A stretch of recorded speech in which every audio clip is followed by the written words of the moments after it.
फिंसिस ERP software India में plastic moulding companies और rubber moulding companies की one of the best success ratio वाला ERP software है। Easy, user friendly, practical, made in India, made for India. आपका बंदा चाहे graduate हो, चाहे अंडर ग्रेजुएट हो, चाहे 12वीं हो, आजकल तो सभी इंडस्ट्री में अच्छे लोग होते हैं, सब यूज कर सकते हैं। तो फिंसिस में सभी मॉड्यूल्स हैं, engineering, planning, payroll, production, MIS areas, tool room, depending on आप क्या बाय करते हैं। आइए एक डैशबोर्ड को देखते हैं। इस डैशबोर्ड में लेटेस्ट से मेरी कंपनी में ये तीन प्लांट्स हैं, एक मानेसर में, एक गुड़गांव में, एक अहमदाबाद में। अब सिस्टम मुझे कंपैरेटिवली बता रहा है कि मेरी मोल्डिंग प्रोसेस में देखा जाए तो किस किस दिन, ध्यान से देखिएगा सर, किस किस दिन मानेसर प्लांट में कितनी कितनी रिजेक्शन हुई है। 3.2%, 3.7, 3.11, 2.8, 3.3, 4%। 8 तारीख को 4% रिजेक्शन हुई है इस प्लांट में। 10 तारीख को तो 4.99% हुई है। देखो, क्योंकि मैं ऑब्जर्व नहीं कर रहा, रिजेक्शन बढ़ती जा रही है। 13 तारीख को आते आते 5% की रिजेक्शन, सर 5% की रिजेक्शन हो रही है मोल्डिंग में। It's too much. और जबकि सेम टाइम में गुड़गांव प्लांट के अंदर जो रिजेक्शन है वो कंपेरेटिवली काफी कंट्रोल में है, और जो अहमदाबाद प्लांट की रिजेक्शन है वो भी वेवर कर रही है, मतलब 1 और 3 के बीच में। तो फिंसिस ईआरपी आपको अपने हेड ऑफिस में, कंट्रोल रूम में, आपके लैपटॉप पे, अपने घर, ऑफिस, हेड ऑफिस कहीं भी बैठे हैं, आपको सारी फैक्ट्रीज के बारे में सब कुछ जो चाहिए देखना, purchase, sale, store, accounts, production, rejection, quality, dispatch position, सब कुछ दिखा रहा है। सो ये डैशबोर्ड बनाने के लिए मैंने क्या किया? कुछ नहीं किया, मैंने सिर्फ क्लिक किया। कहाँ क्लिक किया? सेंटर में एक स्क्रीन था, शो डैशबोर्ड, और तीनों कंपनीज के एम्प्लॉयज अपना अपना काम कर रहे हैं, और मुझे लार्ज लेवल पे, मास्टर लेवल पे दिख रहा है कि मेरे कौन से प्लांट में क्या रिजेक्शन चल रही है। रिजेक्शन की वैल्यू भी दिख रही है सर। मानेसर में लगभग 7.9 लाख का माल वेस्ट हो चुका है, गुड़गांव में 2.2 लाख का माल वेस्ट हो चुका है, और अहमदाबाद में 3 लाख का फटका लग चुका है। इसके नीचे सर डाउन टाइम भी आ रहा है, DN down time. Manesar plant में मेरी सारी मोल्डिंग मशीन्स मिलाकर 1 तारीख को 136 घंटे मशीनें बंद थीं। 136 घंटे मशीनें बंद थीं। 2 तारीख शायद संडे होगा। 3 तारीख को 116 घंटे मशीनें बंद थीं। 4 तारीख को 102 घंटे मशीनें बंद थी। Are you understanding? कितनी कितनी मशीनें डाउन टाइम में चल रही हैं? क्यों चल रही हैं? बहुत सारे रीजंस हैं। मैं इनमें से किसी को भी क्लिक करूंगा, रीजंस आ जाएंगे, अभी दिखाने वाला हूं आपको। और ओवरऑल 1072 घंटे मानेसर प्लांट की मशीनें बंद हो चुकी हैं इस महीने। और नीचे गुड़गांव प्लांट की 1872 घंटे, 1872 hours of lost production already. कुछ नहीं किया मैंने, सिर्फली क्लिक किया है शो डैशबोर्ड। और अहमदाबाद प्लांट सर, जिसके अंदर रिजेक्शन परसेंटेज बहुत कम थी, उसमें डाउन टाइम कितना है? उसमें डाउन टाइम है 2500 आवर्स, 2500 घंटे, 2500 घंटे का डाउन टाइम हो चुका है। और सपोज मैं अपनी मशीन का मशीन आवर रेट सिस्टम में डाल दूं, तो सिस्टम मुझे यह भी दिखा रहा है कितने लाख रुपए का टाइम का लॉस हो चुका। यहां मैंने डमी 100 रुपए घंटा डाला, तो ये फिगर है। एक्चुअल फिगर आप जानते हैं इससे बहुत ज्यादा होती है। ओईई, हमारी प्लास्टिक मोल्डिंग कंपनीज ओईई को एक बेंचमार्क लेके चलती हैं। तो आप देख रहे हैं मेरा मानेसर प्लांट 61 के ओई पे चल रहा है, और जिसके अंदर भी डिफरेंट दिन फ्लक्चुएशंस आ रहे हैं। 69 तक भी जाते हैं हम, और 55 तक भी पहुंच जाते हैं। गुड़गांव प्लांट 80 के ओई पे है, और अहमदाबाद प्लांट 69 के ओई पे है। अभी तो सर मैंने सिर्फ आपको पहला स्क्रीन, पहला झरोका दिखाया है फिंसिस ईआरपी का, फिंसिस की शक्ति। मैंने क्लिक किया सर, मैंने क्लिक किया रिजेक्शन के एक बॉक्स पे, यहाँ पे जैसे ये 3 तारीख थी, मैंने 3.75 को क्लिक किया, सिस्टम ने सीधा पॉपअप दे दिया कि ये 3.75 कैसे हुआ। ये कह रहा है आज ये वाली wash tub, grill, inlet assembly, tank assembly, tray assembly, base cover, top cover, back plate, इनको बनाने के इतने इतने पीस के आज के ऑर्डर्स थे डिफरेंट मशीनों पे। इनमें इतनी इतनी रिजेक्शन आज अकाउंट फॉर की गई। रिजेक्शन परसेंटेज वॉश टब में 47%, 47% रिजेक्शन इस एक आइटम में, इस एक दिन मेरे को हेड ऑफिस में बैठ के दिख रहा है। मेरे को कहीं बैठ के दिख रहा है अगर मेरे पास राइट्स है देखने की। ग्रिल फैन असेंबली में 16% रिजेक्शन चल रही है, इनलेट में 11% चल रही है। फैक्ट्री कैसे चलेगी सर इतनी रिजेक्शन चल रही है? तो अगर ये इन्फॉर्मेशन मुझे टाइम पे पता चल जाए तो मैं कुछ एक्शन ले लूंगा ना, पता ही नहीं चलेगा तो क्या करूंगा? रिजेक्शन का एनालिसिस देखिए सर, ये एनालिसिस चल रहा था हायर रिजेक्शंस का। ये नीचे मैं 1 तारीख को गुड़गांव की रिजेक्शन से पहुंच गया, ये मानेसर की रिजेक्शन थी। यहाँ गुड़गांव को क्लिक करूंगा तो गुड़गांव में आ रहा है कि 40,000 पीस बनाने का ऑर्डर था 1 तारीख को। उस 40,000 के अंदर 892 पीस वर रिजेक्टेड, बाकी वर ओके। और कौन सी आइटम में, कौन से मोल्ड में कितना रिजेक्शन परसेंटेज आ रहा है, सिस्टम मुझे बता रहा है। फिर यहां पर सर आपने देखा था डाउन टाइम का कॉलम था, तो डाउन टाइम के कॉलम में मैं जिस सेल को क्लिक कर दूंगा सर माउस से, वो सेल एकदम पॉपअप देगा। वो कहेगा सर इस दिन ये मशीनें मेरे पास ऑपरेशन में थी, ये 19 मशीनें हैं मेरे पास उस प्लांट में, मानेसर प्लांट में मेरे पास 19 मशीनें। तो कोई मशीन मैग्ना की है, कोई किसी और की है, कोई तो किस मशीन में कितने घंटे डाउन टाइम था। ऑटो रिकॉर्डिंग है सर सारी, और ऑटो एमआईएस है सारी, कोई कुछ छुपा नहीं सकता। अगर आप इंजेक्शन मोल्डिंग मशीन से डायरेक्टली इंटरफेस कर दें मेरे फिंसे सीआरपी को, सर मिलेनक्रॉन की मशीन है या XYZ, बहुत सारी कंपनीज की मशीन आ रही हैं जिनसे हम इंटरफेस कर सकते हैं। और अगर आपकी उस मशीन में PLC नहीं है तो हमारा टेक्निकल कोलैबोरेशन है कुछ कंपनीज के साथ, जो इन मशीनों के अंदर वो PLC लगा देते हैं, जिससे आपको मशीन का डेटा ERP में अपने आप ऑटोमेटिकली आ सकता है। नहीं तो मैनुअली डाल लो सर, उसमें खर्चा जरूर लगता है, आप ऑटोमेटिक कर लें बहुत बढ़िया, नहीं है तो मैनुअली भी डल सकता है, फ़ोन से डल सकता है, डेस्कटॉप से डल सकता है। तो देखिए second column, no plan.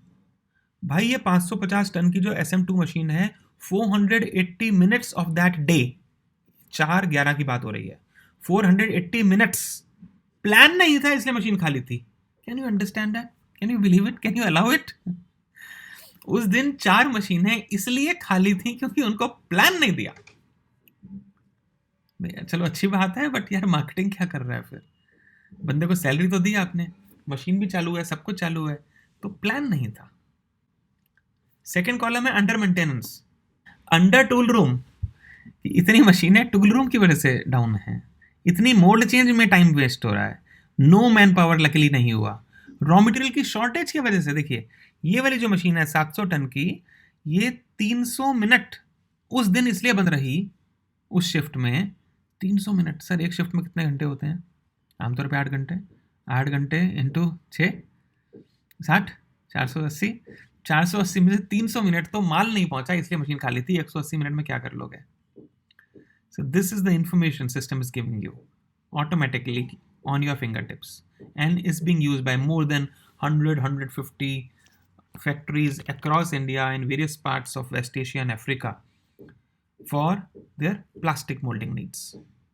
Overall 700-800 companies हैं हमारे पास, जिसमें से प्लास्टिक मोल्डिंग की इतनी है। पावर फेलियर थोड़े थोड़े कट्स हैं उसके भी। डाउन टाइम का एनालिसिस मशीन वाइज देख रहा हूं मैं मानेसर प्लांट का। यहां मैं देख रहा था मानेसर प्लांट का 4 तारीख का, यहाँ 4 तारीख का। अब राइट साइड का कॉलम दिखा रहा हूँ, रॉ मटेरियल शॉर्ट होना, पावर कट होना, बैरल की क्लीनिंग में कितना टाइम लग गया, सब कुछ कंट्रोल सिस्टम कैप्चर कर रहा है, मुझे डेटा दे रहा है एक्शन लेने के लिए। अभी हमने ऊपर वाला सेल देखा था सर, अब नीचे वाले सेल पर चलते हैं। मैंने पहला बटन दबाया, items with rejection.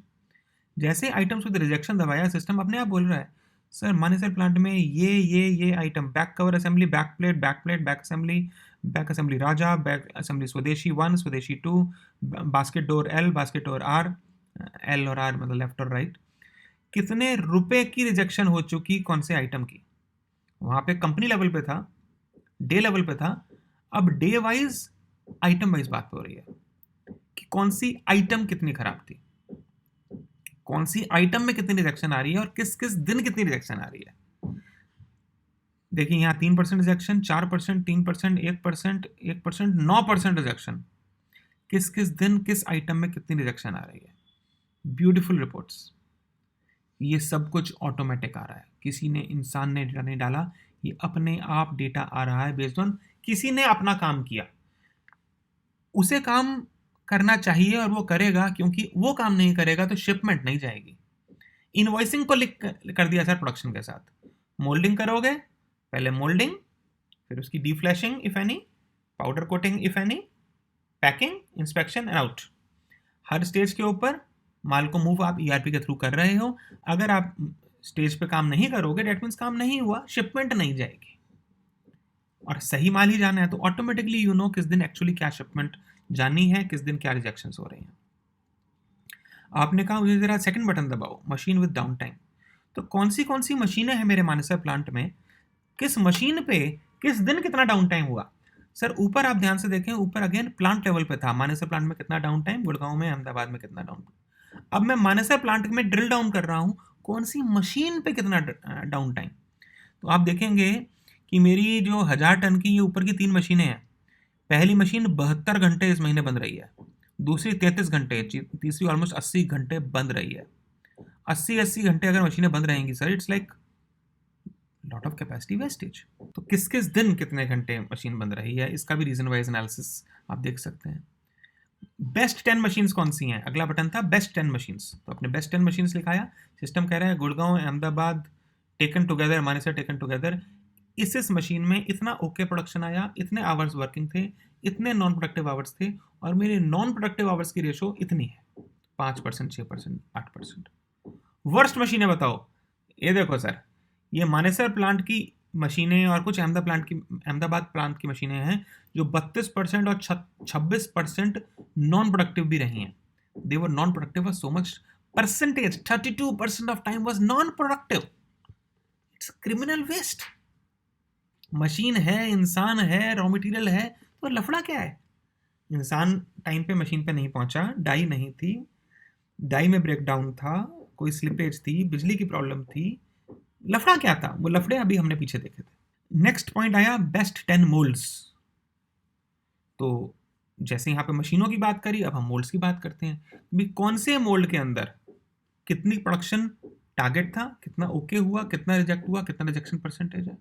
And worst moulds, ये मोल्ड्स आ रहे हैं जिन मोल्ड्स में से ये वाली ग्रिल है जिस ग्रिल के अंदर रिजेक्शन परसेंटेज ऑलमोस्ट 17% है, 25% रिजेक्शन भी आ रही है ऊपर। Amazing amazing. डिस्पैच का डैशबोर्ड देखते हैं सर। ये हम प्रोडक्शन डैशबोर्ड पे थे, अब डिस्पैच डैशबोर्ड पे आ गए। तो डिस्पैच डैशबोर्ड में सिस्टम बता रहा है मानेसर, गुड़गांव यूनिट 2 और अहमदाबाद किस किस में किस किस दिन कितना कितना डिस्पैच हुआ है, किस किस मशीन में किस किस दिन कितना कितना डिस्पैच हुआ है। ERP software for plastic molding components, one of the best ones all across Asia, India, Africa, helping people manage their plastic molding production, right from the extrusion processes or molding processes. उससे पहले purchase, sale, store accounts, quality production, visitor movement, packing, bar coding. You can visit our website. You could simply Google search for ERP software for plastic molded components. You'll reach our page, and how it works, how it helps the semi-finished movement, the paint, the mold life. एक एक stage पे, चाहे auto components के लिए हो, चाहे white goods के लिए हो ना, फ्रिज, टीवी, वॉशिंग मशीन के पार्ट्स के लिए, complete traceability, complete tracking, material consumption की मॉनिटरिंग, प्रोडक्शन की शेड्यूलिंग, प्रॉपर डॉक्यूमेंट्स मैनेज करना, इवन इंक्वायरी मैनेज करना, टूलिंग कंट्रोल करना. You can visit our page for so many videos about what we have done in Plast India, various exhibitions, and the upcoming future exhibitions coming up. How we have been able to link our software automatically with the using expertise of companies like Entrim and some other organizations to the injection molding machines directly. How the barcodes can be used directly from the FinSys. Even a mobile phone के साथ gun scanner attach करके कैसे आप use कर सकते हैं. Finish good की production Android से सीधा फ़ोन से एंट्री कर रहे हैं. मतलब it's like a new world, एक नई दुनिया में हम काम कर रहे हैं. किस तरह स्टोर इशू मोबाइल फ़ोन से हो रहा है, PO अप्रूवल मोबाइल से हो रहा है. तो आइए हम अपने बिजनेस को बेटर करें. Let's make our own businesses better. And this state of art, user friendly, very low cost technology has all the solutions in front of you. So contact the FinSys team, visit our website for additional details. Thank you.